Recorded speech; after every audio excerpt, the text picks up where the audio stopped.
Vertigo and dizziness இது ரெண்டும் காமனாக பார்க்கப்படுது. இது அப்படி கிடையாது, இது வேறு. டிசினஸ் ரேராக வரும். வெர்டிகோ சில மூமெண்ட் மூலமாக ப்ரொவோக் பண்ணும். அது ஆடிட்ரி இஷ்யூஸாக இருந்தாலும் இருக்கவங்களுக்கும் வரும், அல்லது பிரெயின் ஃபாக் இருக்கவங்களுக்கும் வரும். நிறைய ரீசன் இருக்குது. அதை பற்றி நம்ம அப்புறம் பேசலாம். பட் பேஷண்ட் சொல்கிற சினாரியோவை பற்றி நம்ம பேசலாம். ஒருத்தர் ஸ்டூல் மேலே ஏறி நின்னா மேலே பார்த்தா தலை சுற்றுதுன்னு சொல்லுவாங்க. ஒரு சிலர் சும்மா தலை இப்படி அண்ணாந்து பார்த்தாலே தலை சுற்றுதுன்னு சொல்லுவாங்க. ஒரு சிலர் கீழே குனிஞ்சு ரீட் பண்ணால் தலை சுற்றுன்னு சொல்லுவாங்க. இதில் நிறைய வேரியேஷன் இருக்குது. இது சர்வைக்கல் இஷ்யூவாகவும் இருக்கலாம், அல்லது காதுக்குள்ளே பிரச்சனையாகவும் இருக்கலாம், இல்லை தலைக்குள்ளே பிரச்சனையாக இருக்கலாம். வேறு எந்த சிஸ்டமாக இருந்தாலும், உடம்புல எந்த சிஸ்டத்தில் பிரச்சனை இருந்தாலும் இது வரும். இதுவும் ஹெட்டேக் மாதிரி சிமிலராக இது ஒரு கான்செப்ட் தான்.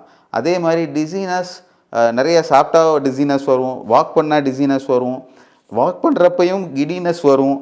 நிறைய வேரியேஷன் இருக்குது. இந்த மாதிரி பார்ட்டாக பிரித்து ஸ்பெசிஃபிக்காக அனலைஸ் பண்ணி ஸ்டடி பண்ணி மதுரை ஆஸ்டியோபதி கிளினிக்கில் எக்ஸலண்ட்டாக ட்ரீட்மெண்ட் கொடுத்துட்ருக்கோம்.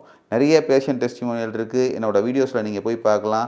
அவங்க என்ன சொல்லியிருப்பாங்கன்னா, நான் பேக் பெயின் வந்தேன், கிடினஸை நான் சொல்லவே இல்லை, அதை கரெக்டாக டாக்டர் கண்டுபிடிச்சிட்டாரு. நான் வயிறு வலின்னு வந்தேன், ஆனால் டிசீனஸ் நான் சொல்லவே இல்லை, அதை கரெக்டாக கண்டுபிடிச்சிட்டாரு. ஒரு சிலர் ஸ்னீஸ் பண்ணால் ஒரு சில லைட்டாக கிடினஸ் வரும், சரியாகும். ஸோ நிறைய வேரியேஷன் இருக்குது. கைரேகை எப்படி ஒருத்தருக்கு இருக்கிறது உலகத்தில் யாருக்குமே இருக்காதோ, ஒவ்வொருத்தர் ப்ராப்ளத்தையும் யூனிக்காக அவங்களுக்கு மட்டும் இருக்கிறது வேறு யாருக்கு இல்லைங்கிற மாதிரி இண்டிவிஜுவலாக ஸ்டடி பண்ணி அனலைஸ் பண்ணி ட்ரீட்மெண்ட் கொடுக்கறதுனால தான் மதுரை ஆஸ்டியோபதி கிளினிக்கில் கிடினஸ் கேஸ்க்கு சக்ஸஸ்ஃபுல்லாக ரிசல்ட்ஸ் கொடுத்துருக்கோம். Myself doctor Satish from Madurai osteopathy clinic.